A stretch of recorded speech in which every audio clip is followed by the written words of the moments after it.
Marinaro, the sick podcast, the Montreal Canadiens look to rebound after getting shut out by a score of 4-0 versus the Detroit Red Wings on Saturday night. The Canadiens tonight played their fourth game in 6 nights, fourth game at home versus the Vancouver Canucks, a team they played earlier this season. The Canadiens went to Vancouver and won by a score of 4-3 when they were on a 4-game Western road trip. And the Montreal Canadiens tonight, at one point, it looked like it wasn't pretty. At another point, it looked like it wasn't easy. And then all of a sudden, it looked like it was pretty and easy when everything came together. And what a win by the Montreal Canadiens. They doubled up on the Vancouver Canucks by a score of 6-3. A couple of goals by Alex Carrier. Yes, you heard right, Alex Carrier. A big night for Slafkovsky with 3 points. A big night for Demidov with 3 points. They're not the only ones. Couple of players had some really big games for the Canadiens tonight. Monster games, a win for Jakub Dobeš. Samuel Montembeault is already in Washington waiting for his teammates. He'll get the start tomorrow night versus the Washington Capitals. The Canadiens flying out to Washington probably in the next half an hour or an hour or so. We'll get reaction live from the Bell Center. Brian Wilde is there from Global TV Montreal. And, of course, my guest every Habs postgame show, Pierre Maguire, his thoughts, his opinions, and everyone's ideas and thoughts and opinions coming up right here on the Sick Podcast. I'm Marinaro.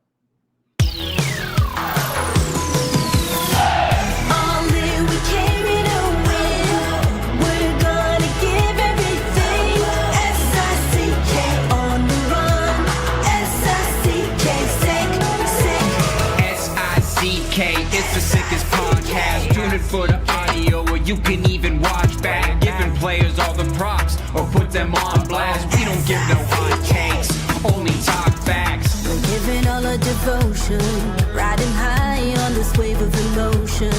Going all out, yeah, cause this is our time. No, ain't no stopping us till we reach the finish line. All in, we came in to win. We're gonna give everything. S-I-C-K on the run. S-I-C-K, sick. On fire, we're ready to fight. We'll bring the house down tonight. S-I-C-K on the run. S-I-C-K, sick. Play it on the car ride, play it when you lounge. X and O, you know that we can hold it down. Shout out to my man Sammy, got it off the ground. And to all the listeners tuned in right now, got debates, analysis, and speculation. This is sports talk for the new generation. You know where to find us, got a reputation. Sick podcast, your #1 sports destination. Giving all our devotion, riding high on this wave of emotion. Going all out, yeah, cause this is our time. No, ain't no stopping us till we reach the finish line. All in, we came in to win. We're gonna give everything. S-I-C-K on the run. S-I-C-K, sick. On fire, we're ready to fight. We'll bring the house down tonight. S-I-C-K on the run. S-I-C-K, sick. S-I-C-K, it's the sickest podcast. Tune in for the audio, or you can even watch back. Giving players all the props, or put them on blast. We don't give no hot takes, only talk back. S-I-C-K, S-I-C-K, S-I-C-K, S-I-C-K, S-I-C-K, S-I-C-K, S-I-C-K, S-I-C-K, S-I-C-K, All in, we came in to win. We're gonna give everything. S-I-C-K on the run. S-I-C-K, sick. Turn up your volume. Because you're about to listen to The Sick Podcast. With Tony Marinaro. 55 seconds left in the penalty, a minute and 27 seconds left in regulation time. Boston 4, Montreal 3. Lafleur coming out rather gingerly on the right side. He gives it into Lemaire, back to Lafleur. Oh! The sickest Montreal Canadiens podcast. You're in the fall! Sports entertainment like no other. Rejoint, on lui fait perdre la rondelle, une passe devant. Et c'est le dégagement et ce sera la victoire des Canadiens. Stanley pour les Canadiens, le 23e de l'histoire. You found the dogs! John, you found the dogs! He found the dogs! And all together, they worked a young team to the top. And now, a 24th Stanley Cup banner will hang from the rafters of the famous Forum in Montreal. The Canadiens win the Stanley Cup! Brought to you by Energy Transportation Group. Driven to be different. La Vida Tibi. Embrace your true nature. And Playground, your premier gaming destination. It's gonna be sick. Marinaro, the Canadiens beat the Vancouver Canucks by a score of 6-3 in what was a very entertaining game at the Bell Center. Jakub Dobeš got the start tonight. The last time he played was versus the Carolina Hurricanes in a 7-5 Montreal Canadiens win in Carolina. It wasn't pretty. It wasn't easy, like I mentioned in the cold open that we did, but at one point, it didn't look like it was pretty and it was easy. The Montreal Canadiens started throwing around the puck. Their talent took over, and all of a sudden, when they decided to put it from third to fifth gear, the Vancouver Canucks just basically couldn't keep up with the Montreal Canadiens, and they pulled away. You know what? One unlikely hero in tonight's game, Alex Carrier. What a game he had offensively speaking. Never seen him play like that offensively speaking. I would imagine he's probably never scored 2 goals in less than 30 seconds in the National Hockey League. He was able to do that tonight. We have a lot to talk about. Without further ado, I bring in Pierre Maguire. The McGuire Report. Presented by Vago Italian. And the McGuire Report is brought to you, of course, by Vago Italian. And Restaurant Vago, I got to tell you, I've been going there for a very, very long time. And so has Pierre Maguire. They combine old world Italian classics and new Italian dishes for over 23 years. Private dining rooms for any occasion, open Monday to Saturday evenings and lunch from Tuesday to Friday. Ample parking on the street you're going to find. I'll tell you that right now. Located at 1336 Green Avenue in Westmount. And for reservations, the number to call is 514-846-1414. The most popular man in Westmount is Tommaso. He's at the front of the house, and his partner Angelo is usually at the back of the house. Pierre Maguire, good evening. How are you? I'm doing fantastic, Tony. I'm a lot like Marty St. Louis tonight. He makes one real subtle coaching change, puts Dobson on the first power play. They win the initial draw, the only power play they have the entire night. Face-off win by Suzuki, puck to Dobson, walks to the inside part of the ice, scores a power play goal. The coach looks like a genius. The team's happy. The response from Lane Hudson is phenomenal. And you talked about Carrier. This was a moment, I think, for the Montreal Canadiens where you saw how tight this team was. Watch Lane Hudson's reaction after Dobson, who replaces him, scores, and watch the reaction of players after Carrier's second goal on the bench. These guys are going crazy. They're excited. They're happy. They're smiling. They're unified as a group. That's the first time in his career that Carrier had ever scored 2 goals in one NHL game. You know, Pierre Maguire talking about what a great move it was to put Noah Dobson on the first wave of the power play for a power play instead of Lane Hudson was not on my bingo card tonight, but that's what makes this show pretty special. Pierre, you know, you talked about Alex Carrier. It was a great night for him once again offensively. The 2 goals that he scored. And an Alex Carrier, you know, after scoring that first goal, going to the net, wanting that second goal, and, you know, a pass by Juraj Slafkovsky, a cross-crease pass to Carrier for him to score his second. Anthony Martineau of TVA Sports tweeted something to the effect of, you know, how dominant Juraj Slafkovsky already is and how dominant he's going to be, Pierre. He was, at one point, he was like a force to be reckoned with, Pierre. He's like a man on a mission. When he decides to amp it up a notch or two, he's difficult to be contained. There are very few wingers in the National Hockey League that can drive a line. He is a winger that can drive a line. I've told you this the day he was drafted, and I'm going to continually tell the fans, you see him now, wait until he's 23. Wait until he's 24. Wait until he's in the physical prime of his career. This guy will be a destroying power forward in the league like we haven't seen in a very long time. And look, Ovechkin is the best pure scorer in the history of the National Hockey League. Everybody knows that. The numbers don't lie. I'm not saying Slafkovsky is going to be better than him, but there are elements to Slafkovsky's game that Ovi didn't have. Ovi didn't have slick passing ability like this guy has. I'm telling you. Now, is he reckless with the puck? He is. But there's stuff in his game that is Jagr-esque. There's stuff in his game that's Ovechkin-esque.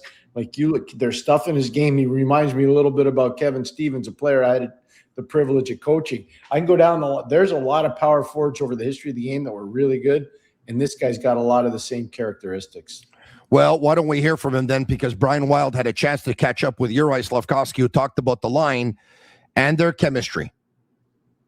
I think it's pretty good. We know we pretty much know where we are on the ice. We know who wants puck where, who likes to play in different areas, and it's been working. Obviously it's not going to be 100% perfect every night, but we're chasing that, and we just want to win games. There you have it. Juraj Slafkovsky talking about the chemistry on the line getting better and better. Speaking of that line, one of his line mates, of course, is Ivan Demidov, who Pierre finished the night with one goal. Finished the night with 3 assists.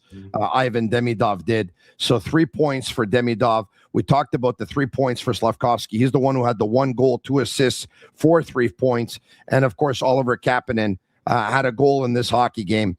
Kapanen's a +2. Demidov's a +3. Slafkovsky's a +2. So what a great night. What a great night for the line, Pierre. They finished with, once again, a total of 7 points, 2 goals, and 5 assists. And, of course, they finished with a +6. What a night for the line, Pierre. The line's legit. And you talked about Uri, and you're right on. But I'm going to tell you right now, there are very few wingers in the league that can drive a line, and he can. And the fans got to be excited about this player. The other thing that I think is interesting, Kapanen gets a goal. He could have had 3. I'm just telling you right now. He had opportunities galore. So the line is definitely dominant.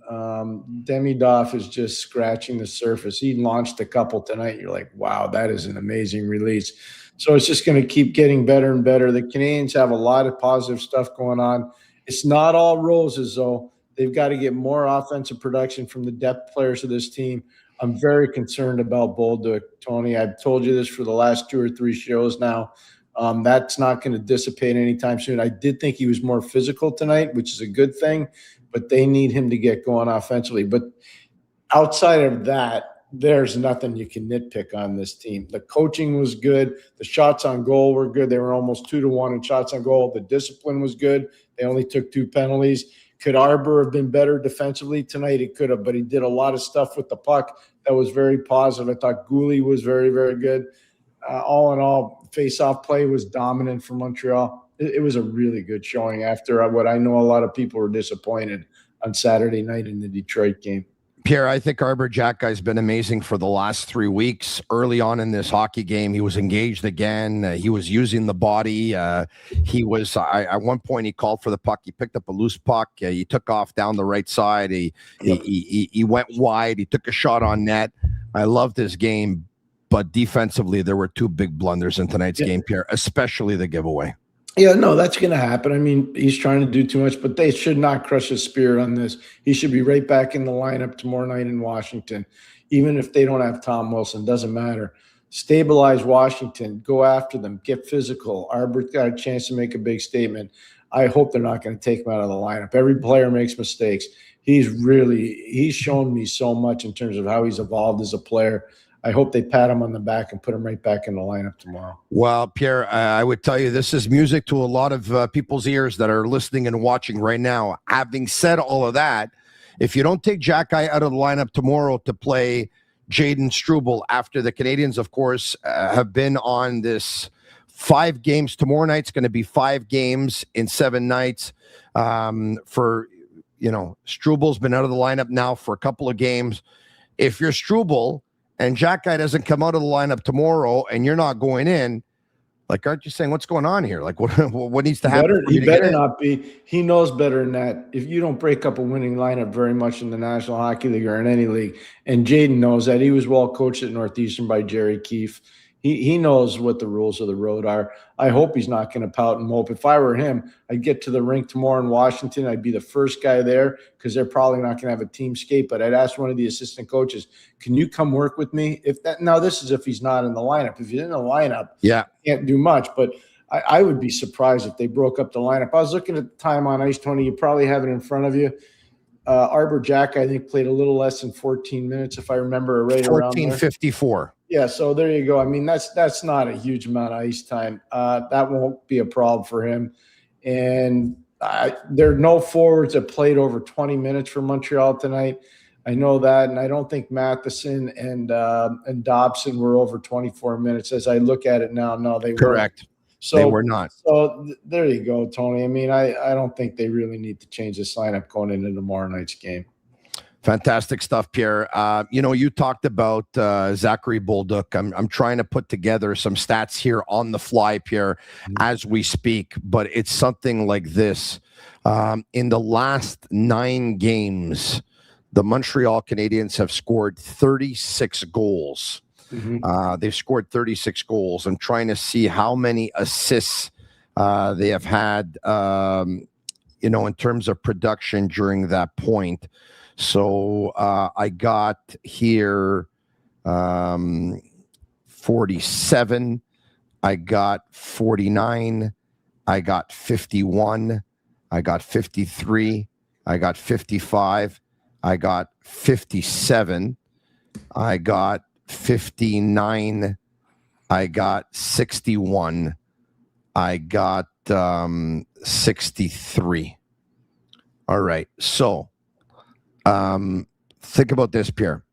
In the last 9 games, if my math is correct here, the Canadiens have scored 36 goals and there's been 63 assists. So a production of 99 goals. In those last 9 games, in that production of 99 goals, Zach Bolduc has 0 goals, 0 assists, 0 points, -4, and 9 shots in 9 games. Yeah, it's what I'm not trying to pick on the kid. I'm just saying if there's one cause for concern right now, it's a limited offense from the depth players. He was supposed to be a top 6 guy. That hasn't evolved the way they wanted it to right now. Actually, my numbers are off a little bit. I'm sorry about that. I was doing it on the fly, but my numbers are off a little bit here. But not by much. And it's all I can say is I hope they can get this kid reprogrammed. That's the biggest thing for him. He's got to get his identity back as a player. The one thing I will say, he tried tonight. He tried to be physical on the forecheck. He was much better in his own zone. He didn't make egregious turnovers, which I've seen him do from time to time. So there's actually some production that was better tonight, but they need him to produce some points. I actually think it's 36 goals and the 57 assists. So look, my apologies, because once again, I'm doing this while I'm doing the show and doing this on the fly. I don't have a statistician. So that's a lot of production. That's not good. Pierre, you talked about Zachary Bolduc. It was on Wednesday night. The Canadiens beat the Calgary Flames. That's when you started to say you're a little concerned. You said that, once some healthy bodies, once some players are going to be coming back and they're going to be healthy, at some point players are going to have to lose their spot in the lineup. And you went as far as talking about maybe even the American Hockey League for Zachary Bolduc if you didn't turn it around. You told us he needs to have a really good game on Thursday night versus the Florida Panthers. He did not. And then they played Saturday, and he did not again. And then they played tonight, and he did not again. And Pierre, by the way, since you said that, we discussed it on Thursday night on the Sick Podcast as well. We discussed it on Friday on the Sick Podcast. I brought it to the attention of Kojiko Media 98.5, Mario Longois show, and brought it up saying, what do you guys think? If Bolduc goes to the Laval Rocket, it can help him a lot. He's only played 54 games in the American Hockey League. Today, Pierre, on Montreal radio, on different podcasts all over the city, a lot of people were talking about it, and I have to tell you, it's not a very popular talking point here in Quebec. It's like, no. Zachary Bolduc's really good. He can't go down. But Pierre, he's having a hard time contributing to this team. Right now he is, but again, tonight I'm going to give him a little bit of leeway and say he was definitely trying to re-identify who he is as a player, but he's going to have to do a little bit more than that. You got to see players like that need to touch the puck. He's not touching the puck enough. You're not getting to where the puck is, and I don't know if that's a combination of not being comfortable with his line mates. I don't know if that's a combination of maybe his confidence has been beaten down a little bit. But they need to do some reps with him. They need to work with him, and I'm sure they are. But he just needs more. That's all. And if he doesn't get it, he goes down for a little bit. It's not a death sentence. He'll be back. Yeah. All right. Okay. Mitchell Perry. My God, who cares about the math? Obviously, you don't. So you know what to do. All right. Okay. Let's get to the starting lineup for tonight's game. We got it. There you have it. Suzuki with Texier and Caulfield, Kapanen with Demidov and Slafkovsky, Deno with Gallagher and Bolduc, Veleno with Beck and Blais, Matheson, Dobson, Hudson, Carrier, Goalie, Xhekaj, and Dolbish got the start and goal. Pierre, what did you think of Dolbish's performance tonight? At one point, statistically speaking, it didn't look very good. The Vancouver Canucks didn't have a lot of shots, and they had goals. Your thoughts on his game tonight? I don't know how many of those goals he could have stopped. There were some bang plays. There were some defensive foibles that happened. You know, we already talked about Arber having a couple, difficult situations defensively. I thought Arber's game outside of that was pretty good. I thought at the end, especially on the power play, when Vancouver's on the power play, to come up with some big saves. So by and large, if you were to ask me, 5 being the worst, 5 being the best, 1 being the worst, I'd probably give him a 4 for the game tonight. All right. Okay. I think that's fair. I got a text message from, and I don't have to divulge the name, but it's someone who follows us here, and I had a chance to meet with him. I had a chance to have lunch with him, and he has to go to lunch with me. And he sent me a text message after the second period, and he basically said, and I want to read it. So he said, Dolbis is awful. He needs to go play in Laval. Take care. So I said, okay, which goal is his fault? And he says, well, he's got no control of his rebounds. He's all over the place. He's not playing enough. He can't be sharp. And I said, okay, but you didn't answer the question. Which goal is his fault? And he said the first and second, it's hard on him. You can't be sharp when you play one game once in a while. It's the NHL. It's not a garage league. So I said to him, okay, so let me understand this correctly, all right? We all know that he's all over the place. We all know that his style is a little bit unorthodox. We all know he flops. So this has nothing to do with the game right now. It's been like that for a couple of years. On the first goal, Oliver Kapanen loses a defensive zone faceoff. Mm-hmm. Lane Hudson then loses 2 puck battles. Then Ronick's point shot is deflected. Dolbish makes the save.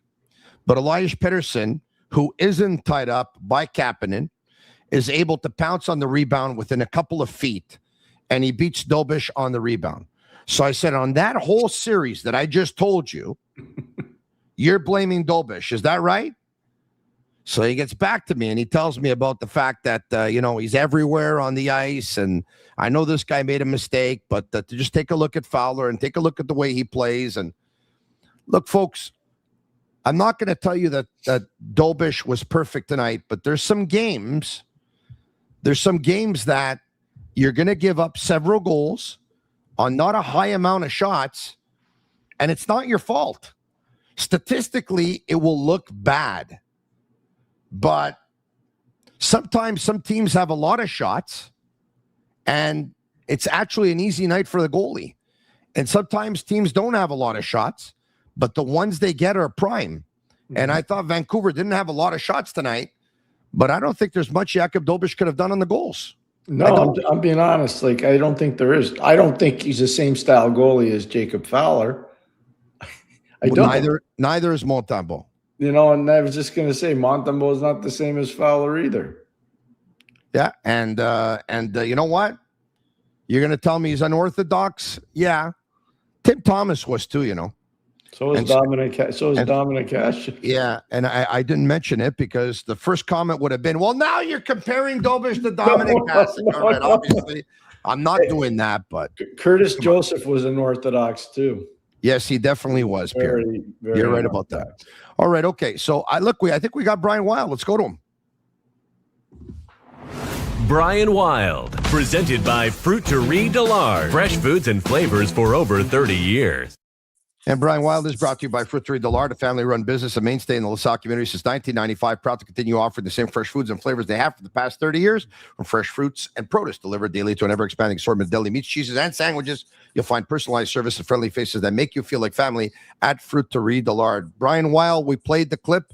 Juraj Slafkovsky talking about the chemistry on his line. You also had a chance to catch up with Mike Matheson, who talked about Ivan Demidov, who also came up big tonight with 3 assists and was a +3. Let's hear from Mike Matheson.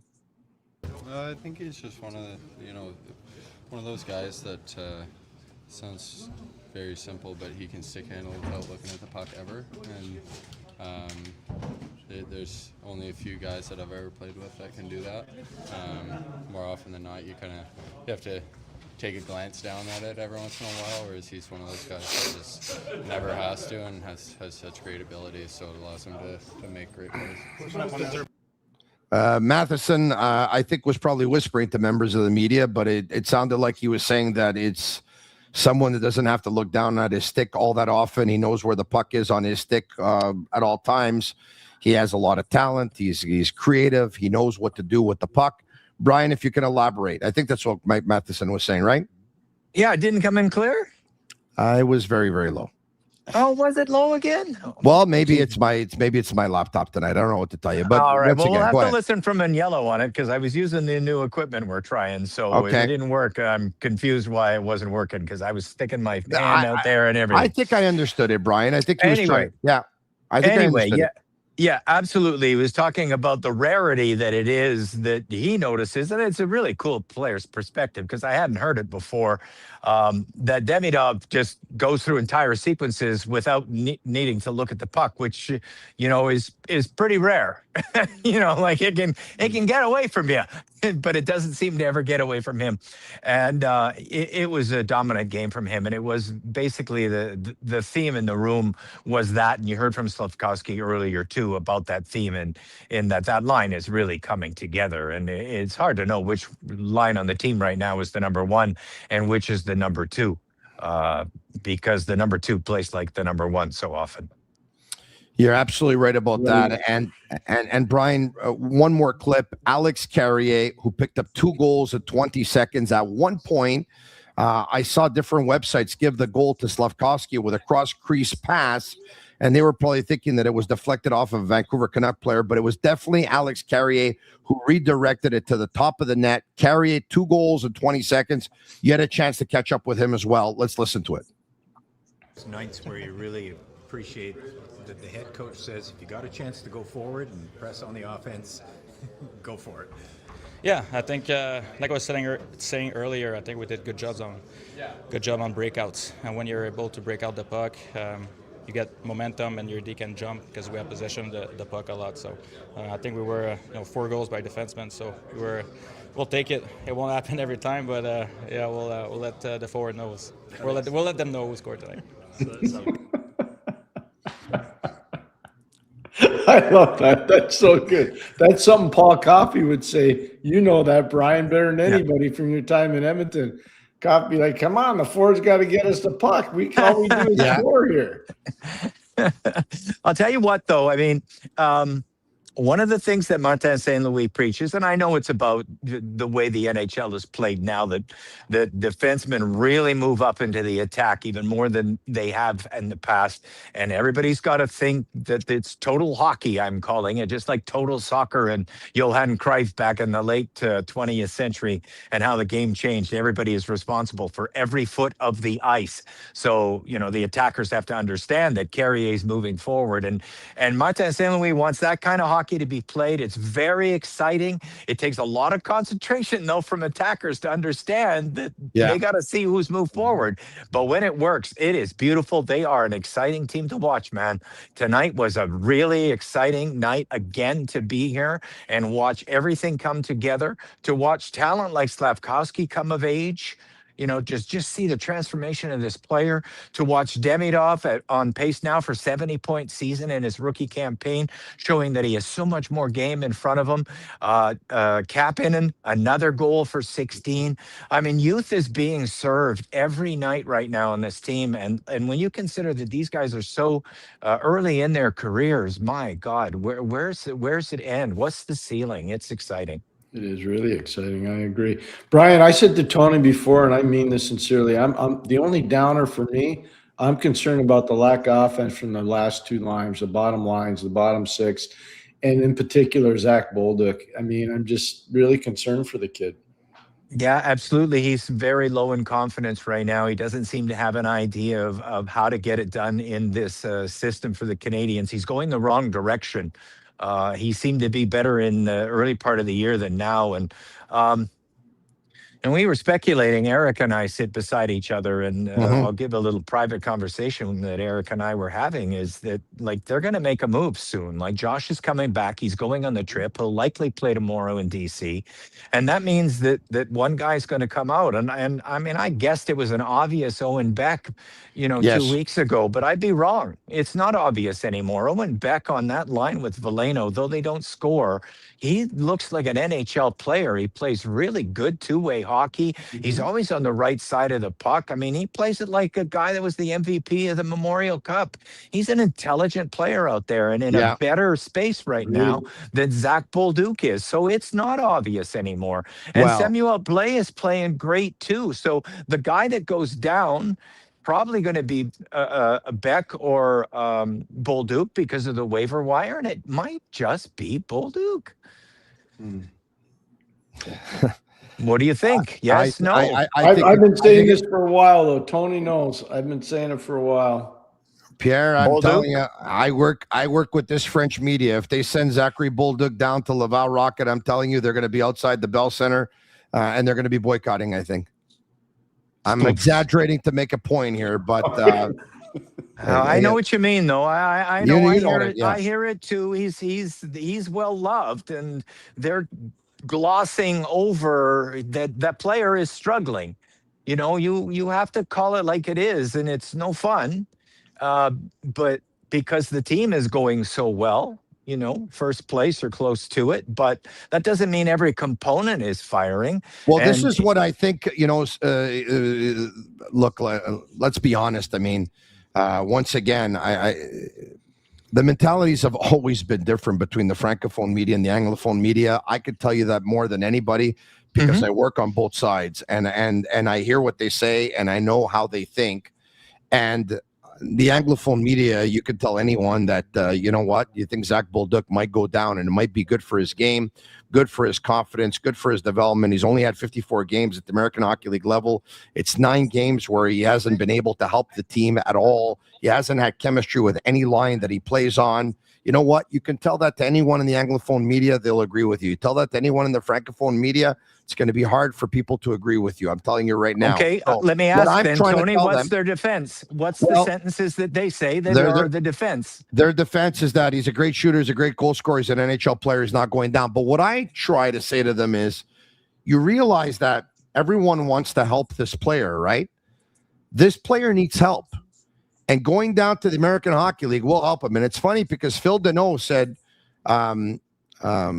earlier today, when asked about, he talked about his own development. He said 2 years in the American Hockey League was the best thing that could have happened to him. Cole Caulfield at one point was playing on the fourth line and the Montreal Canadiens and struggling with confidence. He went down to Laval and came back a better player. Yoel Armia went twice to the Laval Rocket and came back a better player. He scored a goal last week. He looked like, but it was unbelievable the way he looked. He almost went end to end for the Los Angeles Kings. Not to tell you that he's a great player because he's not, but the American Hockey League helps you. It doesn't hurt you. Just take a look at Samuel Montembeault. He was helped by the American Hockey League. You don't quite see it that way, though. What can I tell you? C'est dommage. C'est dommage.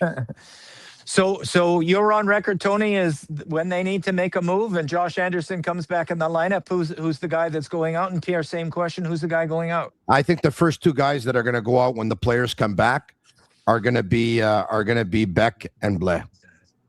Okay, Pierre? I'm going to say they're going to do the hard thing. I think it's going to be Bolduc and Beck. And then they get to say it's waiver wire. Yep. But You then can't lose a again, player, right? You can't lose a player. but then No, again, you're and I not gonna understand lose your a player. point.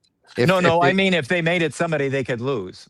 Yeah, no, well, yeah. Look, there's one little elephant in the room that's still left that we don't even want to talk about, and I'll talk about it. Patrick Liney. No, Brendan Gallagher. Oh, Yeah, okay. Gallagher. Yeah, And that's this a conversation that soon needs to be had. Yeah. It's going to have to be had. It's a hard, realistic conversation. Yeah. How would you handle that conversation, Pierre? It'd be really hard. It'd be a one-on-one for sure, and it wouldn't be public knowledge. I mean, I think he's going to have to start missing games. They're going to have to. If they're going to count on him to be part of their playoff roster, he's going to have to start missing games. You know what, Pierre? I think you just hit it. Like, how are you going to explain it to him? That's it. We're going to need you in the playoffs, and we feel like the fatigue is setting in, and your aging body is making this condensed schedule hard on you, and we want you fresh. And Pierre, I think you just hit it. I think that's the speech, how it sounds. Yeah. Well said. Yeah. That's the thing that should have happened a long time ago with this condensed schedule. And I mentioned, right, the National Hockey League is getting younger. Brendan's getting older. The National Hockey League is getting faster. Brendan is getting slower. And now the National Hockey League is playing games with less time off in between. And Brendan's body needs more time off in between. So you add it all up. And basically the way it works is if you play 3 games in 4 nights and you think Brendan can help your team, well, the game in the middle, he doesn't play. Yeah. That's it. Absolutely. That's it. That's 100% right. Like he doesn't need to play tomorrow in Washington. What's he got to prove? He doesn't need to play. Last time he played an important game there, he got cross-checked in the mouth. Yeah. I mean, I'm just telling you, he doesn't need to play that game tomorrow. I love it. If you really want to try to salvage Bolduc and you don't want to expose him to maybe some negative media or some negative thoughts, take Brendan out of the lineup and put Josh Anderson in. All right. You make a lot of sense. Absolutely. I think that's a perfect way to sell this is we want Brendan Gallagher, the guy that roars in the playoffs. And if you play 82 in this condensed schedule, you're not going to be that guy. So we're saving you. We got lots of healthy bodies coming back.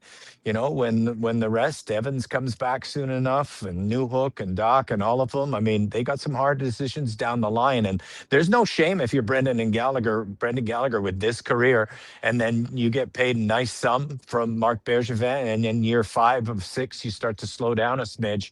There's no shame in that. Father Time catches up with all of us. Hey, Tony, I wanted to ask you one question because I think it's an important one. We talked about Brendan. Yeah.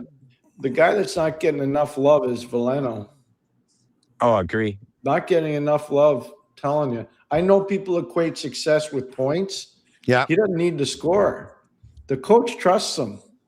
He's out there killing penalties, taking big faceoffs. He's winning races. He's putting people into the boards. He's contributing. I'm surprised because at the start of the year, I was like, oh, boy, if he plays like that, he's going to be run right out of town.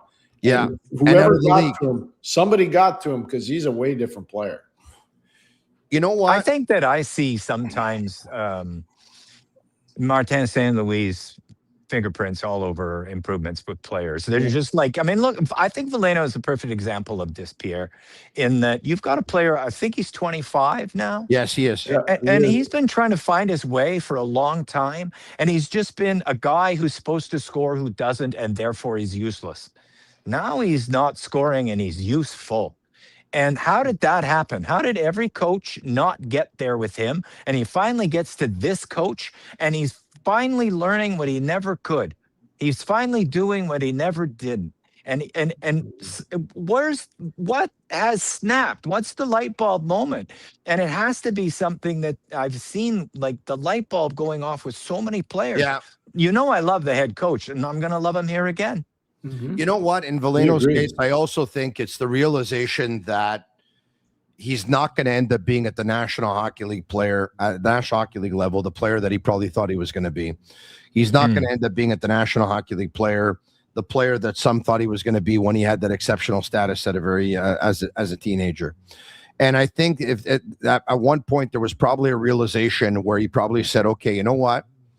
I went first round in my draft year, and Jake Evans went 7th round in his draft year. And yet I'm getting short-term contracts, and I've been bounced around. I've done 3 teams in less than 4 years, and Jake Evans is signing like a 4-year deal to be with this team. And he probably said, you know what? I'm 4.5 years younger than Jake Evans, and if I can play a Jake Evans style game, reliable, win faceoffs, show up, finish hits, play the penalty kill, be a player that the coach will put out there if my team has a lead up by a goal in the last minute of every period of every game. And once that realization kicked in, and once he started to do those things, I think he's become a much more effective player. Pierre, you said, oh man, it's not going to work well. At one point you thought early on. I said, if it continues like this, he's not going to be in the National Hockey League next year. I don't know how much longer he's going to be with the Canadiens. They do have a lot of depth. They're going to have even more going forward. But I think Joe Veleno has showed other NHL teams this year he can help. I agreed. And let's remember, too, there's going to be 2 new teams. There's going to be expansion. A player like that's going to have value. So this is the ultimate dress rehearsal for this guy. I'm so happy for him. Not because he's a good de chez nous, not because he's from Montreal, but because this is a player that I saw when he was really young, and I'm like, this kid's got talent. He's got ability. But, Brian, you nailed it. Marty St. Louis does something with some of these guys, like Cole Caulfield. Perfect example. He did a ton with Cole Caulfield. 100%. And you could see tonight. With Slav. I think he's done a lot with Slav. Me too. Absolutely. And you could see tonight too, like in terms of Cole Caulfield, like when he graduated through Wisconsin and got to the NHL, he was being criticized as a one-dimensional player, that if he wasn't scoring goals, he wasn't contributing in any other way. And, you know, not to pick out too many names in Vancouver, but you look at, I think Brock Besser is a perfect example. When he's not scoring goals, what's he doing? The answer, I'm afraid, is nothing. So when you look at Cole Caulfield, he could have been a Brock Besser if he wasn't scoring, he wasn't contributing. But Martin St. Louis and the organization has done something with him and can turn him into a complete player. He's got as many assists as goals, you know, and nobody would have ever guessed that. And he's always on the right side of the puck now, too. So Nick Suzuki's another example. Sure, he was a great junior and everything, but now he's a goddamn complete player out there and one of the best in hockey. Mm-hmm. So there are a lot of examples like that. And yeah, Pierre Slafkovsky's another one. Brian, you were at Marty St. Louis' press conference. I know he had some fine words for Juraj Slafkovsky. What did you take out of it? Yeah, with Slafkovsky, for sure, that was the best clip of the night. And he talked about the fact that he's really slowing down the game. That he's got a nice vision for, you know, sometimes it's hard for me because the clip was in French and I'm trying to make myself think English. It's a belle vision. Yeah. He has a nice vision on the ice, and he feels that he's really advanced his game. And I mean, we can all see it too, that he's really advanced his game. But my favorite moment from Martin St. Louis was when he was talking about Carrier, and he said, a lot of praise for this guy for one good shift. Was it 20 seconds? 2 goals? Yeah, for 20 seconds. A lot of praise for this guy for one good shift tonight. Who were so I know you caught up with Carrier and Slafkovsky and Matheson. Were those the 3 players? Was there anyone else that was made available to the media tonight? Dobish was there at the very end, and I wasn't able to catch myself over there. He wasn't there a long time, but so I didn't catch what Dobish had. But I mean, obviously, a very, very comfortable, happy room. You know, on a nights like this, when they win 6-3, they dominate 40-20 in shots. I mean, Tony, there's not going to be a lot of controversy out there. Yeah, everybody's pretty bloody happy with the way things went. Mm-hmm. I didn't think, I heard you before you got on about Dobish. I didn't think he had a great night. I did think on the first goal that he slid across a little bit open. You know, I think like the reverse VH, the philosophy of that is you keep the bottom of the net covered. And if a guy's good enough to shoot right there, he wins. And I thought on that first goal, there was a lot of open space low for a 2-foot shot that basically Pettersson can't get that high. So a little criticism there, but All right. overall. So I asked you who was available because I just saw something come across social media. It Go appears Jakub Dobeš was asked about being sent to Laval. Well, he wasn't sent to Laval, was he? No. It appears that Jakub Dobeš was asked about the possibility of being sent to Laval. All right. And Dobeš said, "Well, if he is, he doesn't. If he would be, he wouldn't understand it at all."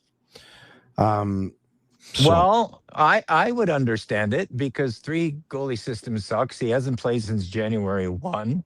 The other 2 guys are better right now. He needs more games. He's still young. But that's my opinion on it. I mean, obviously, we're singing from the same songbook, my friend. I agree with you. And he shouldn't take it personally. That's it. He should not. I mean, yeah, but all he does is win, though. Hold on a second, though. Hold on a second. So, well, he got 6 goals. What do you mean all he does is win? And in Carolina, he won 7-5. Okay. Okay, so it's okay to, let 5 in and I don't know. Well, no, it's not okay, Tony. It just means the other team. It means your players are fantastic. Okay, but I mean, Monty had a game where his team scored 5 and Edmonton scored 6. I mean, I could play this game too if you want. Well, it's not the same game. We're talking about November versus January. Yeah, we're talking about a goalie who's got 14 wins. He got a better goals against average and a better save percentage. We're talking about a goalie who, for whatever reason, played 1 game in 18 days because they really wanted to get the other goalie's confidence back up. And during this time, nobody gave a shit about his confidence. Am I the only one who's seen that, or? Well, I think they do care about Dobeš a lot. I do. I don't think they're just letting him hang around the curb. I think they're working with him every day. But here's the difference between him and Montembeault. He can go down. He can go down without waivers. Montembeault can't. So, I know it sounds gross and unfair and draconian, but the truth is that's the part of the National Hockey League that players have to wrap their head around. I mean, it's painful to watch, but it's the reality of the business. You don't want to lose an asset for nothing. So, unfortunately, 3 goalies don't work at the NHL level. It doesn't work. No, and he's young. And he's young too. It's not like Montembeault is at an age where that's just not going to happen. Like pedigree and tutelage and experience and being a veteran, it counts for something. Here's an example. Lane Hudson at the beginning of last year was clearly going to be the better power play specialist than Mike Matheson. Why did that take 2 months? Hierarchy. Pierre knows the answer why that took 2 months, because he's been there in a locker room. You have to make these decisions when it's right in the room and they accept it in the room. There's a pecking order. It does. The rules aren't the same for everybody. The older guys get the breaks. The younger guys got to earn the break, and it takes 100%. Yeah. All right. So Samuel Montembeault got 38 starts for the Canadiens at age 25, but Dobeš is 24 and a half. So he's young. Okay. So we'll wait till next year, I guess. What can I tell you? Well, young in hockey terms, in turn.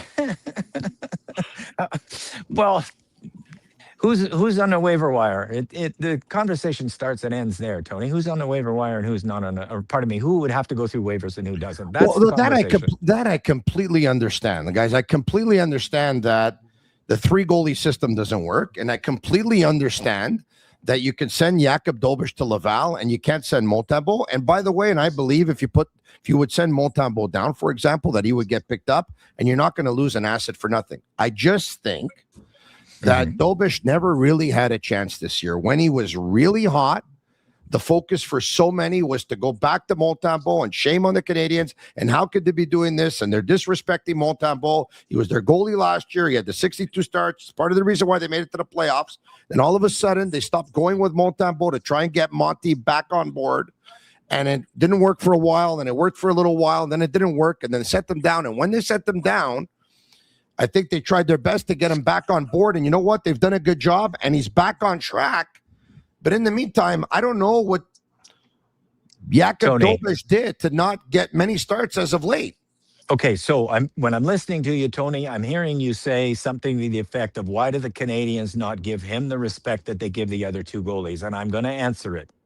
I think the answer is that they themselves are technicians for the game, and they look at the technical skills of the 3 goalies, and they see Fowler looking so technically sound all the time, being square to the puck all the time, capturing rebounds and never letting them go out in dangerous circumstances. They believe technically in Montembeault, and I just think when they watch Dobish, they don't see the same technical goaltender that they love, and maybe that is what influences them in a subconscious way. Because you're right, some things happen subconsciously. They do favor the other two goalies. Anybody can see that. You make good points, but I don't think they're looking necessarily at the record they put together in October through the first half of November, and then looking at the way he plays technically against what they think they have from the giant sample size they have of Montembeault and the technical excellence that is Jacob Fowler.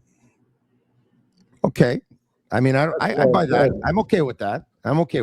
But some very untechnical goalies were pretty amazing. But Sure, but there are always exceptions. There's a guy taken 62nd in the NHL a couple of years ago that won the Calder. There's always exceptions. But generally, you get your stars 95% of the time from your first 5 picks. I buy what you're saying, and if I said it for Bolduc, I'll say it as well. That look, I think Dobish going down to spend time with goalie coach Marco Marciano, who is one of the big reasons why when he came up, Dobish was so good. I think it can help him. And if Dobish is going to be here in a 3-goalie system and he's going to get a start every 18 days, I'd rather him play a bunch of games in Laval. Mm-hmm. But yes, I said what I said.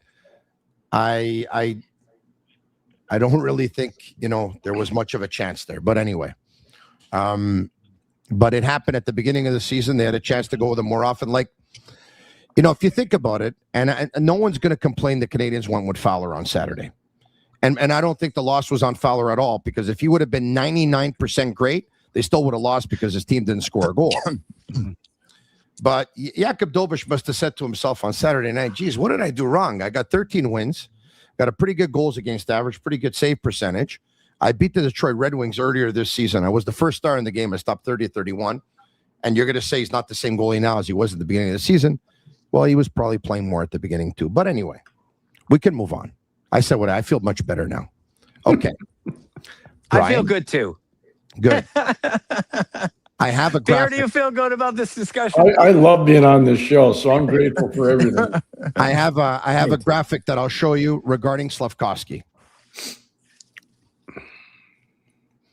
28 points in his last 24 games.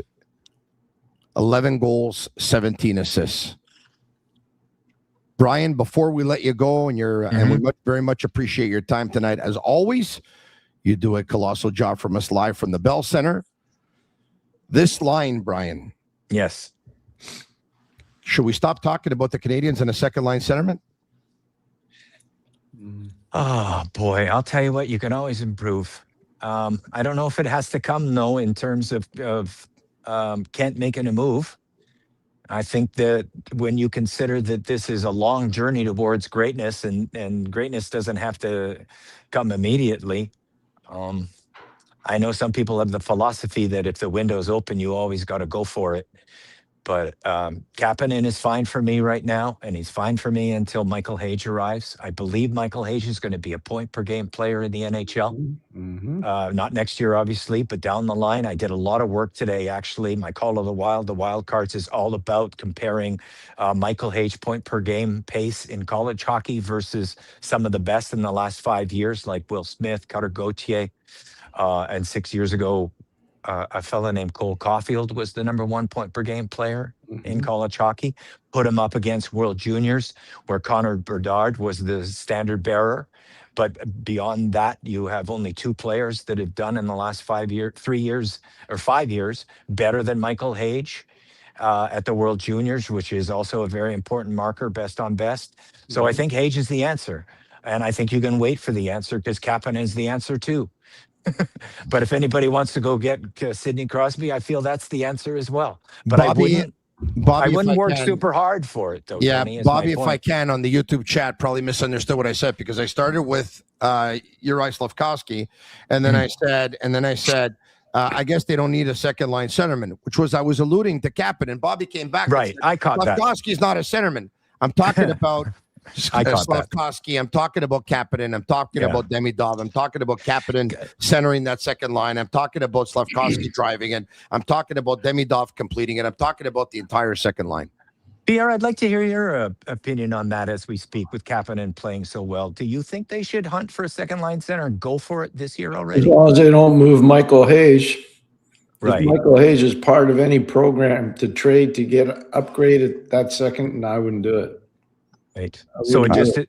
how about a first rounder and like a prospect without naming who the prospect Yeah, would be, I but not wouldn't be Michael afraid of Hayes? doing that. But Yeah. your lineup changes because you need to make room for some of these guys. You got Jake Evans at the depth part of the lineup. Mhm. Let's just say, for the sake of argument, move Kapanen down to the 3-hole. Let's say Hayes is in the 2-hole. Can you move Hayes over to the wing? I mean, you got a lot of things you got to answer to. But I wouldn't be moving any of my established prospects. No, you can't move Kapanen. You can't move Hayes. You cannot move Kapanen at I all. wouldn't be in a rush to do that. I think this team is trending the right way. And I said to Tony, Brian, before you joined us, I'm watching the reaction of Lane Hudson after Dobson scores on the power play, the guy that replaced him on the first power play tonight. Yeah. It was beautiful. It was so team. It was amazing. And then I'm watching what the guys do after Carrier gets his second goal when he comes to the bench. It's spectacular. They're a team. They are a unit. They care about one another. There's no fake. It's all real. That's really important. And that's why I wouldn't want to mess too much with the team. Yeah, I like the room. I like the room a lot, for sure. There's a real nice camaraderie in the room and a real nice support for each other. And that's everybody thinks that's common. It's not common. They're fighting each other. They're fighting each other for ice time. They're fighting each other for the available money that there is in a cap system. And when they actually genuinely support each other, you can feel it and you can tell, because it's I don't want to use the word rare, but it's not common either. Brian, well, I'll leave you with Brian goes, Tony. I apologize. I want to build off his point. Yeah. Montreal played the Vancouver Canucks tonight. Yeah. 2 years ago, the Vancouver Canucks were seen as having an open window to win the cup. Isn't that incredible? It is toast. And it's to what Brian just talked about. The internal friction was so palpable. Yeah. And it basically blew their team up. Well, it's a good thing the window's closed, because if I'd be a fan of their team right now and it was open, I'd jump over it. I'd jump out of it. Jump out of the window. I think the GM made some mistakes there, though. I tell you, they put some big money into guys I don't know will ever bring it in the playoffs to the high level that they need. It's hard to know which guy's going to go to the mat for you when the playoffs start, This is a good example, though, too. Don't always believe internet scouting reports. Ziv Bouillon is a really good player. I've watched him for a long time. He's a really good player, but he's not a really good defender. He's a really good offensive defenseman. He made a bad play on Saturday night in Toronto. It wasn't the only bad play. He's made a few other ones. And they said, you know what, son? You're sitting down tonight. He was the focal point player in the Quinn Hughes deal. Can I make a point there off of that before I go? Yeah, please do. I think it's really interesting because everybody's in this town really hard on Reinbacher not arriving yet. But let's go back to the last 3-4 years of all of the really highly touted defensemen and how many are actually already have arrived. And you've got Boom has not really arrived yet, and he was like sensational in college hockey. And Zane Parekh in Calgary, again, I saw him the other night last week in the gondola because he wasn't dressed that night, and he's fighting for ice time. You got the Russians, Silyev, who's not really, and Simishev, and he's not really. I mean, there's a lot of guys around Reinbacher's draft that they're not ready. Correct. And the only guy that was really ready and playing okay on a really bad hockey team is the Swede here in Vancouver. He's okay, Willander. But and even ANP in Detroit, he's not really yet. I mean, it takes a while, you guys. Yeah. Those people impatient on Reinbacher, take your time. Just go to the draft for the last 4 years and look beside the word D at the name and see that the guy has not arrived yet, except one. Schaefer. And the other here. Yeah, but he was a second-round pick. Yeah, exactly. But I mean, that's 5 years of drafting, and you won't find Even Nemec, it was a scratch today, for example, in New Jersey. Juraj never arrived at all. So, I mean, Columbus, it's hard. So patience with Reinbacher. It takes time for defensemen. And in the last 5 years, you've only got 2 that have really, really arrived and shown them all of the belief everybody had in them, that belief was warranted. So that's my Reinbacher speech. Just give the kid some time. He hasn't played a lot of hockey. You talked about what happened with the Vancouver Canucks. They didn't get nearly enough, I don't think, for JT Miller. He was playing good hockey in Vancouver. Plus, Hedl was another concussion waiting to happen. Yes. And it did happen.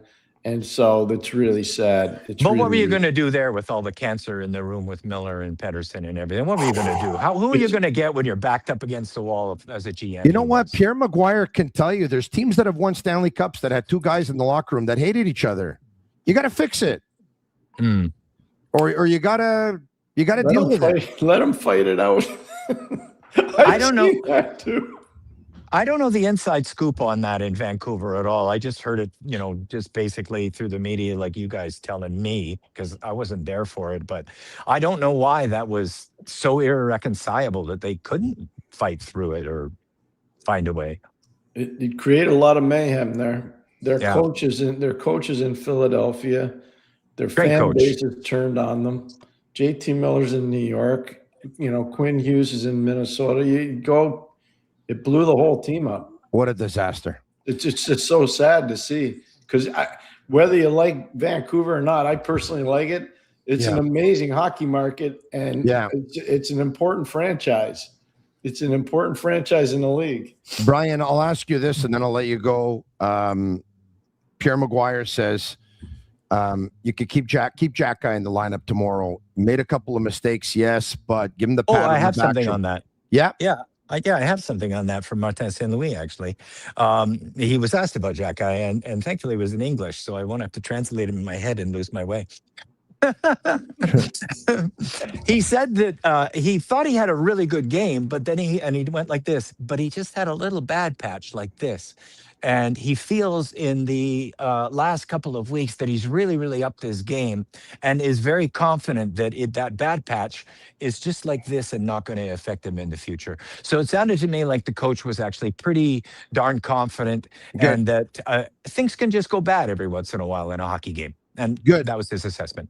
They can go bad in a podcast every now and then as well. So we'll try and limit those as well. Thank you, Brian. Thank you, Brian. Good job. Cheers. All right, there you have it. Brian Wilde from Global TV Montreal. The Sick Podcast brought to you by Energy Transportation Group, a leading asset-light 3PL that's driven to be different from cross-border freight between Canada, USA, Mexico to coast shipping in both Canada and the United States. Energy moves it all. They're fast, reliable, and powered by tech that delivers smarter logistics. If you need a real partner in transportation, contact the team at sick@shipenergy.com and see how Energy Transportation Group is changing the freight game. Also, another one of our sponsors is Playground. If you're hungry for a deal, eat well at Playground without breaking the bank. Mondays, get a free rotisserie chicken meal. Tuesdays, get a free burger with your choice of side. How?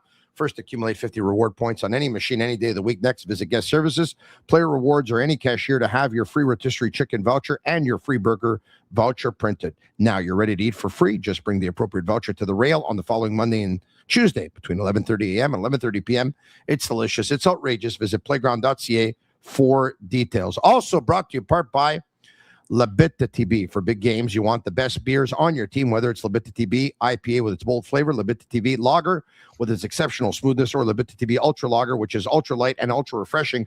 They always have a place on your team. Bittt Tibi, brewed for special occasions, and please drink responsibly. Pierre, let's take a look at the scoring in this hockey game. And there you have it. Elias Pettersson, 11:33 into the hockey game. Pierre, we talked about it earlier on. Kapanen loses a defensive zone draw versus Pettersson. Lane Hudson loses a couple of puck battles on this one. The puck goes back to Roenick, whose shot is deflected. The rebound is there for Pettersson. Kapanen cannot tie him up, and he beats Jakub Dobeš 5-hole. You talked about the power play with the decision to put Dobson and Texier on it and remove Demidov and Hudson. And Nick Suzuki wins a faceoff. It goes straight to Noah Dobson, who unleashes a wrist shot, and he scores. In period number 2, Evander Kane scores to put the Vancouver Canucks up by a score of 2-1. Pierre Xhekaj clears the puck straight to, I think it's Ratu, whose shot is saved a rebound to Kane. Xhekaj can't tie him up, and the goal puts Vancouver up by a score of 2-1. Then Texier to Suzuki to Carrier's wrister. 2-2. Demidov to Slav. 20 seconds later, cross crease pass to Carrier, redirected goal for Alex Carrier. 2 goals in 20 seconds. And the Canadiens are up by a score of 3-2. But Joseph goes to O'Connor, who goes around Xhekaj, who collides with Goalie, and a cross crease pass to Sasson, who makes it 3-3. Pierre, your thoughts on that goal? Well, first of all, Drew O'Connor's a big guy, played at Dartmouth. I watched him play a ton. He was a free agent that a lot of NHL teams wanted to sign. He's really coming into his own right now. I felt bad for Arber in that situation. I felt bad for Goalie in that situation, but it's a great play by O'Connor. It's a world-class play by a young player who's really starting to find his way in the National Hockey League. Let's take a look at what happened in period number 3. And in period number 3, Pierre, it was Texier to Caulfield to Matheson, his wrister, 4-3. Demidov from behind the net to Slafkovsky, his wrister, top corner, 5-3. And Slav to Demidov to Kapanen, tick, tack, toe, 6-3, Pierre. 6-3, and that's the way it ended. Vancouver went on a power play late in the game. Besser had a shot in the slot, saved by Jakub Dobesh.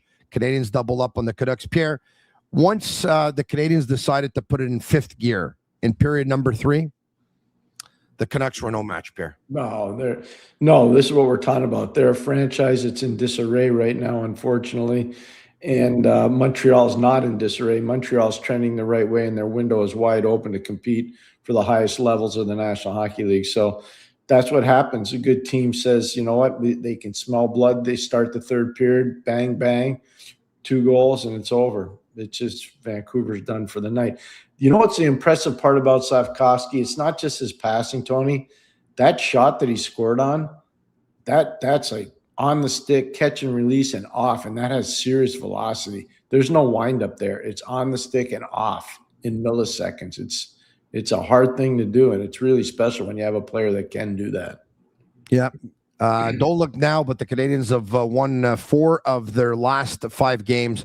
This one was a big one, obviously, to rebound after what happened, of course, on Saturday night. The Canadians getting shut out by the Detroit Red Wings, who, by the way, earlier this evening, won by a score of 4-3 in overtime versus Carolina. They were up by a score of 3-0 at one point. Carolina battled back in this hockey game. It was a night in which they retired Sergei Fedorov's jersey. The Detroit Red Wings did. Pierre, any quick story you'd like to share on Fedorov? 18 years of unbelievable hockey, coached against him, broadcast a ton of his games. He was a very difficult player. Detroit overwhelmed you because of their 6 skill, but you went 1-2, double trouble with Yzerman, Fedorov. It was really, really difficult to play against that team. The biggest thing about Fedorov is at the end of his career, the passion he had to play, even though he knows he made a mistake by signing a free agent deal and going out to Anaheim. When he ended up in Washington, he broke in 2 really good young players. Then I was working in the media. I was not coaching. And those 2 young players turned out to be pretty good in Ovechkin and Backstrom. I watched them play as a line many, many games. And Fedorov was such a good mentor to both of them. That's what I really remember the most. He was a great player early in his career, and at the end, he was an amazing mentor. I made a comment earlier on in the show, which I'm not going to take back, which was when I said, Pierre, you first started talking about Zach Bolduc's struggles. And I said, you've been talking about it for a while, and you really brought a lot of attention to it on Wednesday night's podcast of last week. And you said he's really going to have to come back with a big game on Thursday night, because when the players are going to come back from injury, he could be in trouble. And we talked about the stats in the last 9 games. Bolduc's got 0 goals, 0 assists, 0 points. He's a -4. He's got 9 shots in 9 games. And the Canadians in those 9 games have produced something like 36 goals and 57 assists. So there's been a lot of goals that have been scored. And, and there's been a lot of production. There's been a lot of assists, a lot of points that have been produced. And he hasn't been able to produce in those 9 games. His stats at home they're not good at all. He's had a hard time finding chemistry. We realize he's a young player. But we also talked about wanting to help the young player's career. And I said, the English media and the French media, they take a look at it much differently when you talk about Bolduc. English media, you tell them that, you send Bolduc down because he doesn't have to clear waivers, and you think that you need to send him down for his confidence, and it'll help his game. It'll be good for him. But if you have that chat with the French media, you're going to be hard-pressed to find someone say you should send Zachary Bolduc down to the minors. And Fanny Plus says, please, I love you, and thank you, Fanny. I love you too. But stop making it about an English versus French media thing, please. Well, Fanny, being a member of the media, I'm privy to certain conversations, not only on air, but off air. And the ones off air you don't know about. I mean, I've spoken with members of the French media who told me how upset they would be if Zach Bolduc was sent down to the American Hockey League. But upset like you don't have the point, like almost like taking it personally upset. Like if they do that, they're going to hear from me. They better not do that because then I'm going to get really ticked off. That's what I was told. So I have some information that you probably don't have, and that's why sometimes I base my opinions on some of the things. I heard from, I had a member of the media basically was really, really ticked off when Samuel Montembeault was sent down to the American Hockey League as well. Like really, really ticked off. Like, I can't believe the Canadians have done this. Now I'm upset. Now, like, it really ticked off. So, you know what? On some things, you're just going to have to trust the information that I have. You're just going to have to. Thank you for that. And thank you for telling me you love me. I love you too. Marinaro, the Sick Podcast, is brought to you in part by the Slush Buster, the new innovative snow brush designed to tackle winter's mess with ease. From heavy slush to stubborn ice, the Slush Buster clears it all quickly, keeping your car clean, your hands dry, smarter, stronger, and built for Canadian winters. Use code Tony15 for 15% off on your order, only available for the first 500 purchases. Pierre, we love Bolduc's shot. We love his offensive instincts. We love his ability to score goals. We saw it last year with St. Louis. We saw it when he played for Quebec in the Quebec Major Junior Hockey League, of course. What's the conversation you would have with him? What are some of the things, like, you talked about the fact that he could be in trouble, but he's here right now. Mm-hmm. And while he's here, what are some of the conversations you would have with him? What is some of the work that you would do with him? What are some of the assignments that you'd probably give your development team to do with him? Would any of this work require any video sessions whatsoever? Would you consider, making him watch a game from above to maybe take in some information? Talk to me about what your game plan would be. First thing I'd ask him is, who do you want to be like as a player? Next thing I would ask him, what did you do last year that made you so successful? Third thing I'd ask him is, why do you think you're having a problem here right now? And then the fourth thing I'd say is, what are you prepared to do to make sure you don't have to live through these problems much longer? So then you find out, I'll just say X. I want to be like Braden Shen. So you make a tape of 2 minutes on Braden Shen. You show it to him. And then he says to you, well, I did this well last year. I finished checks. I shot the puck from the slot. I was creatively strong on the puck down low. So you make a tape of 2 minutes of that. You show it to him. You sit down with him. It's not boring work. It's fun work. Then you say, here's what I see. I think that you need to release the puck a little bit quicker. I think you need to be stronger with your board play. And I think you need to win a lot of races getting to the net. So you work with them on that in practice. I had guys like Joey Mullen and Jaromir Jagr begging to go on the ice. Larry Murphy begging to go on the ice early. Paul Stanton, I can go down the line. Chris Pronger. All those guys are great for a reason. They wanted to work. They wanted to get better. And so it's not hard. It's nothing personal. You're just trying to help the guy. I hear it. Okay. There's some YouTube comments coming in. One of them says from Tony Marinaro, Bolduc needs to watch videos of players like Mario Tremblay or even Mike McPhee. So I said that he should remind me of Mario Tremblay all the time. So whomever said that, that's a brilliant comment. I totally agree. And I was a huge Mike McPhee fan, and I coached against Mike when Mike was a player near the end of his career. Mike was outstanding. Those are two great comparables. Really good. All right, let's get to a Q&A. Speaking of which, why don't we do that?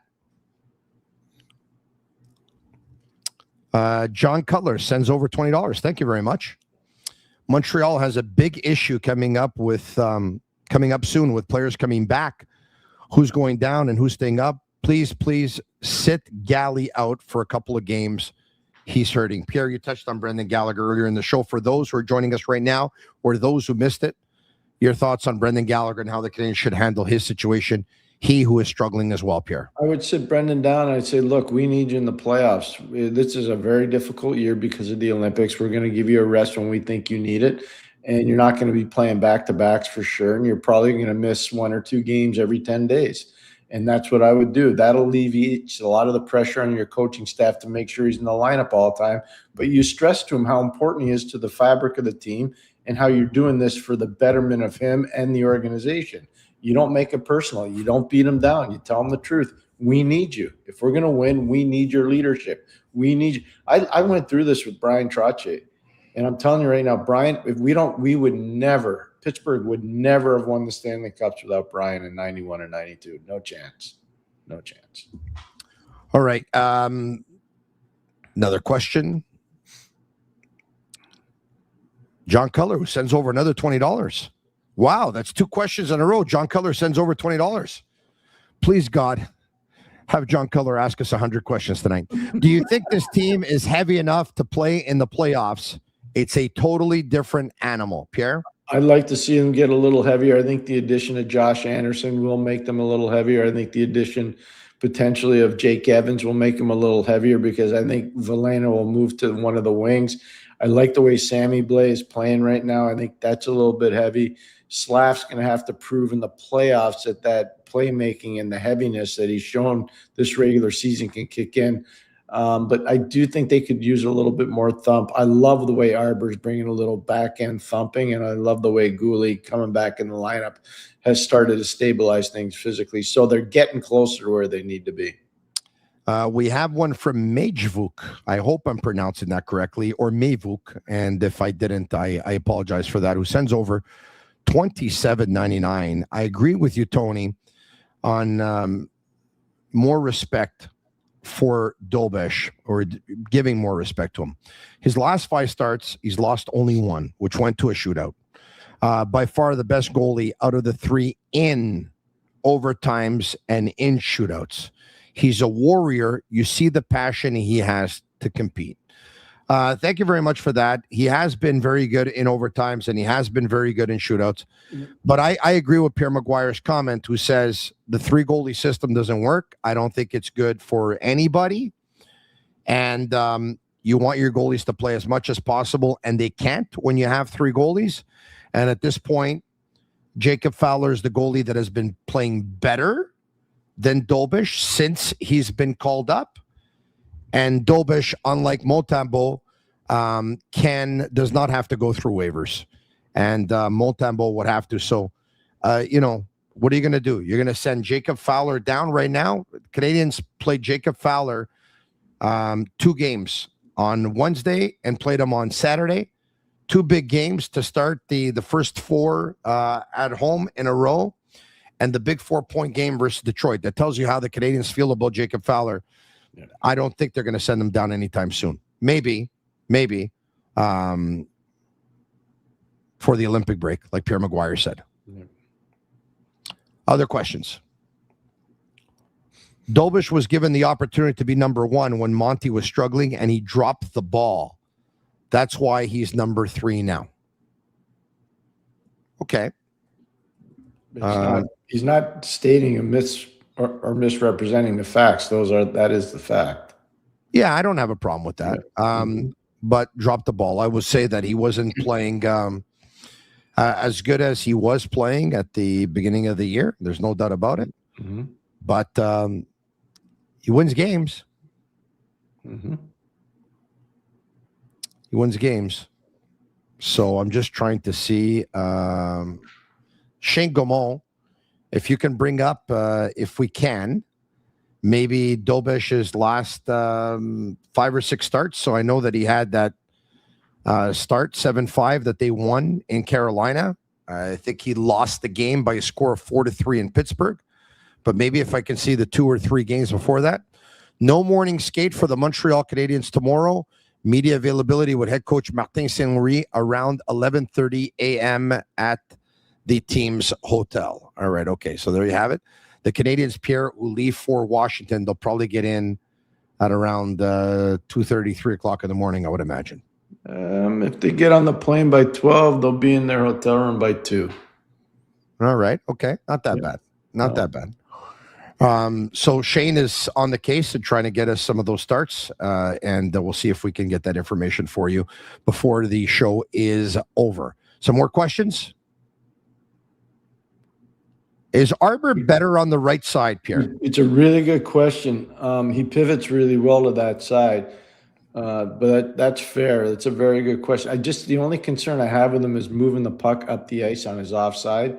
But I think it's a really good question. And some of his more lethal hits are on the right side of the ice, not the left side of the ice, which I find very interesting. I think it was you, Tony, that reported that he likes to hit with his right shoulder. So that would maybe explain a little bit of why he likes that was not me, Pierre, but if you think it's a great point, just tell everyone it was me. It was you. Okay, there you go. It was me, Pierre. Loves to hit with that right shoulder. Yes, he's in there. All right. Pierre, for me, I got when they put him on right defense, knowing that Goalie was going to come back in the next week, and they put him on right defense with Struble last week. On Wednesday and Thursday, I said, you know what? They're getting him used to him playing right defense. He'll be playing right defense when Caden Goalie comes back, because there's no way they're moving Lane Hudson back to the right side. He was playing his best hockey on the left side. Well, no question. And he and Carey have been great for one another. But I'm really curious about, and that's why I was really interested in what Brian had to say, what St. Louis said about Arber Xhekaj. I mean, be really curious to see if there's going to be a change there in that lineup tomorrow night for that game. But, not that the media or the fans will influence anything that Marty's going to do. But could you imagine if he doesn't play him tomorrow, you're going to have a bunch of fans say, I told you he doesn't like him. You see, the second he makes a mistake or two, he's out of the lineup. But, it's also, Pierre, about 2 games and 2 nights. A little bit of travel included, 3 games and 4 nights, some fresh legs. You have a chance to bring some fresh legs into your lineup? I still wouldn't touch the lineup tomorrow. Maybe Anderson going in, Josh Anderson going in. I'd maybe take one of the weaker forwards out, but I wouldn't mess with the defense right now. Okay, Shane tells me that he's got the Dobesh stats. Let's see if he can maybe bring them up for us. All right, okay. So tonight it was a 6-3 win. On Thursday, on the 1st of January, it was a 7-5 win. On the 21st of December, loss. That was the 4-3 loss where he gave up 3 goals on 31 shots. On the 18th of December, I'm going to need my schedule here with me. On the 18th of December, it was a 4-1 win versus the Chicago Blackhawks. On the 14th of December, he stopped 27 of 28 in a 4-1 win versus the Edmonton Oilers.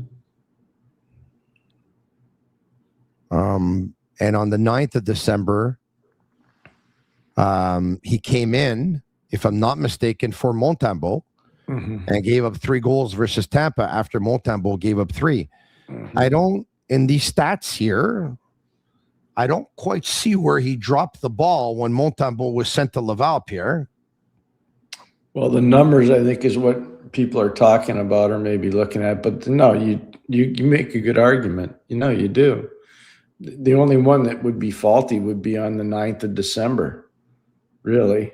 But he came in for Montembeault, who gave up 3. He came in. That's true. So they both had a bad game. So basically, the team didn't play particularly well either. No. So the bad outing is giving up 5 in Carolina.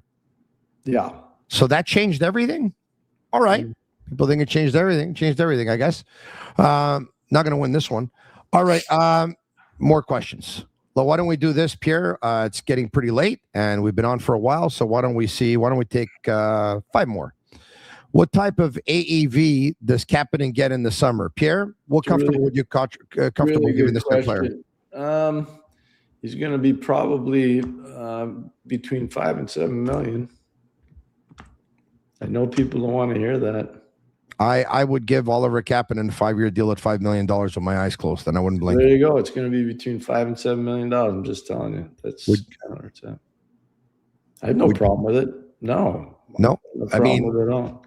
If you look at his play, I know people just it's solid. It's solid. There's no regrets there. Hear that number though, Tony, and they're like, "Really? What?"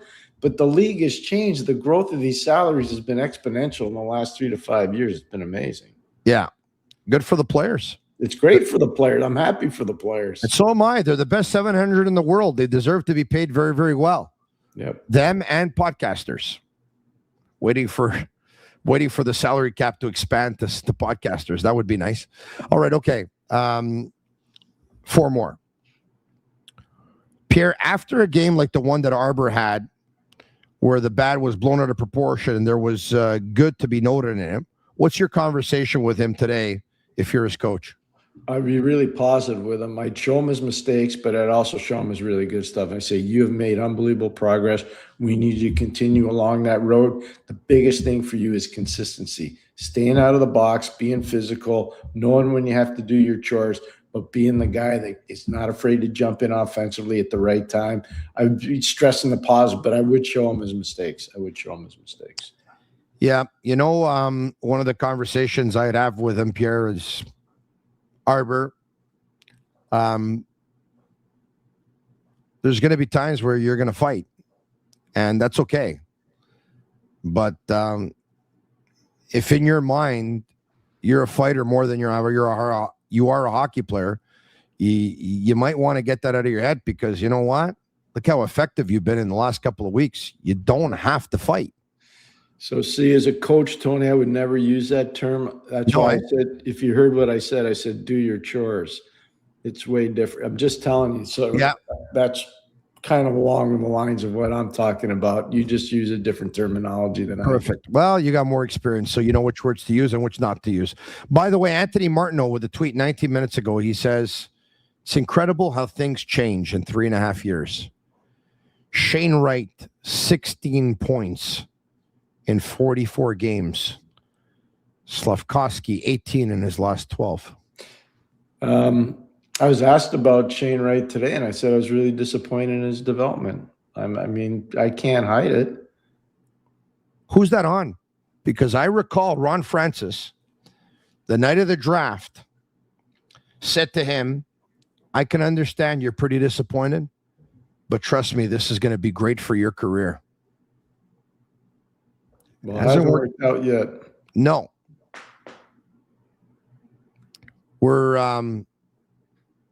in terms of his development, how much you think is on him and how much you think is on the organization could have done more? I think they could have done more with him, but I also think some of it's on him too. You got to be receptive to coaching. I'm not saying he's not, but there were talks about him when he was playing junior that he wasn't the most receptive when it came to coaching. You got to keep on getting better, Pierre? Some players just don't. You know, everybody's talking about the New York Rangers and how disappointed they are. Tony, I remember talking to you a year ago saying nobody's getting better in their program. So they changed their whole coaching staff. Phil Housy's not there. Laviolette's not there. Pekka's not there. Dan Muse isn't there. They bring in Sacco. They bring in Quinn. They bring in Sullivan.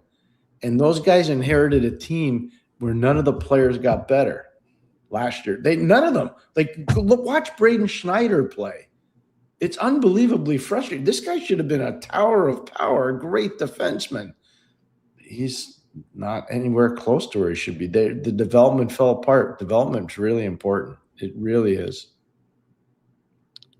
I don't think the GM's done a great job there. Well, that's part of it. And there's a culture thing going on with them right now. There's that culture's none not of their right. players get better. They're the most overrated players, a lot of them in the league, and none of them get better. Lafreniere, it's very concerning. Oh, it's just so disappointing to watch. Really disappointing. I mean, that player has so much more skill set that he's got so much more than what he's showing us. Oh my gosh.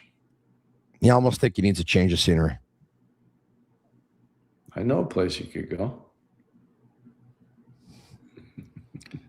And 2 players that he could play with? Yeah, I do. What would it take? Could you imagine? In the same conference? I don't. Maybe. It's not like they're in the same division. Look at what the Rangers traded Keandre Miller to Carolina. Yeah. It could be, yeah. I mean, that didn't bother them. What would it take? A lot. You'd be looking at one of your D would have to go. They'd ask for Hayes. You would never do that. They might ask for Kapanen. You wouldn't do that.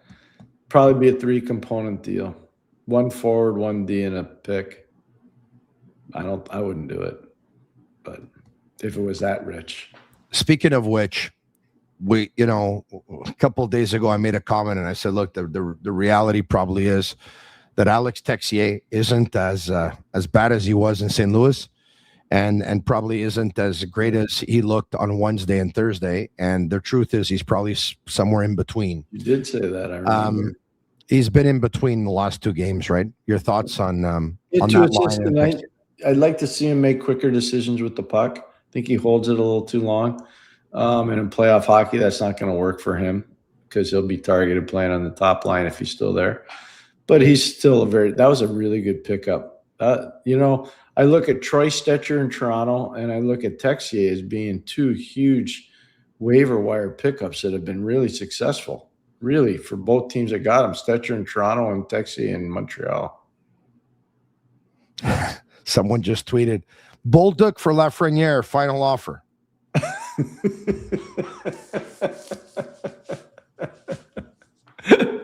Yeah, that won't get it done, huh? That's good. All right. In ending, Pierre, your thoughts on tomorrow night's game in Washington versus the Capitals? It's just another opportunity to go up the ladder for Montreal. I'm really excited for the team. I like the performance tonight. They started the game on time. I know they fell behind 1-0. I know they fell behind 2-1, but they came back. They showed resolve. I loved your point about how they played the third period. They upped the ante and they just took over the game. It shows the professionalism of the group. The future's so bright, and the future starts tomorrow with this team. It's another opportunity to step up the ladder against a team that, if they do well in the playoffs, I'm talking about Montreal, they may have to face them again. So you just want to be sure that they know you're ready to play this year, that you're an improved group. Pierre Maguire, thank you very much once again for doing this. So much appreciated, Pierre. Talk to you tomorrow night. Can't wait. Talk to you tomorrow night, right after the Canadiens and the Capitals. And once again, if you want to get in on the action, go all the way with Betway. Get a deposit matchup bonus up to $300 on your first deposit. Scan the QR code on the screen or click on the link in the details section to create an account. Redeem your welcome offer. Offer is only available for new customers. Terms and conditions apply. Offer is not available in Ontario. Must be 18 years of age and older. And please play responsibly. I'm going to take, it's 11:55. I'm going to go to midnight. I'm going to take 5 or 6 of them so we can get up until midnight. Shane Gomal, I'm not done just yet. Just a couple more. Adam, do you think we are a contender when fully healthy? I think things are wide open in the East.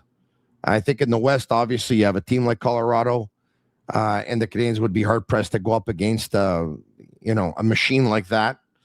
But in the East, I think things are wide open. I think a team you have to take a look at, obviously, are defending Stanley Cup champions, the Florida Panthers, who won another big one tonight.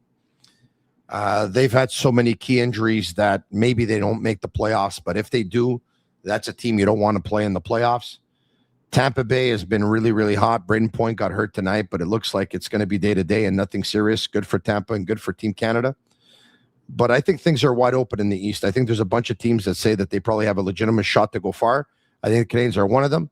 But I think the Canadiens need to add some experience and some physicality / nastiness to their lineup, because playoff hockey is different than regular season hockey. Another question. Tony, do you think they re-sign Arber Xhekaj next year?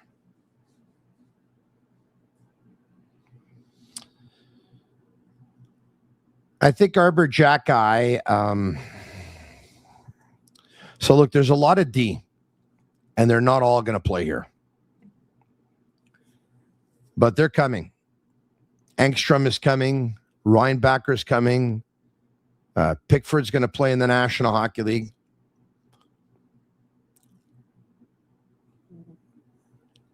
Xhekaj's RFA, so he'll be signed. It doesn't mean that he's going to be here for an extended period of time. I mean, I don't know that. Will he be signed? Yeah, I think he'll be signed. Next. I'm expecting Monty tomorrow. Any idea for Thursday and Saturday's games? Yes, it will be Samuel Montembeault tomorrow.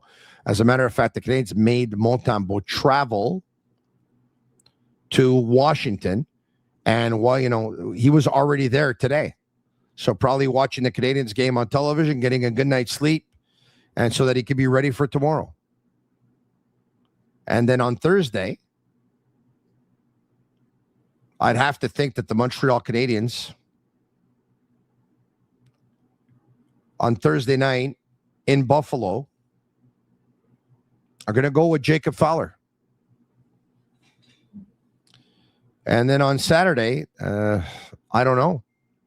I guess it all depends on how Monty plays tomorrow night in Washington and how Fowler plays on Thursday in Buffalo. But that's the way I think it's going to go. We know that Monty's playing tomorrow. I think Fowler will play on Thursday.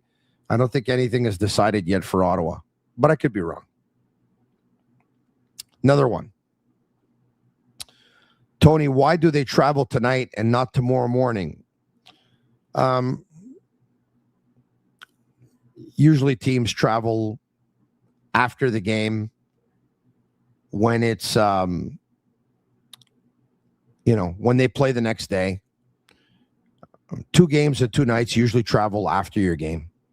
If the Canadiens play tonight on Monday and we're playing in Washington on Wednesday night, they would practice in Montreal on Tuesday morning, and Tuesday at around 2 o'clock in the afternoon, they would fly to Washington.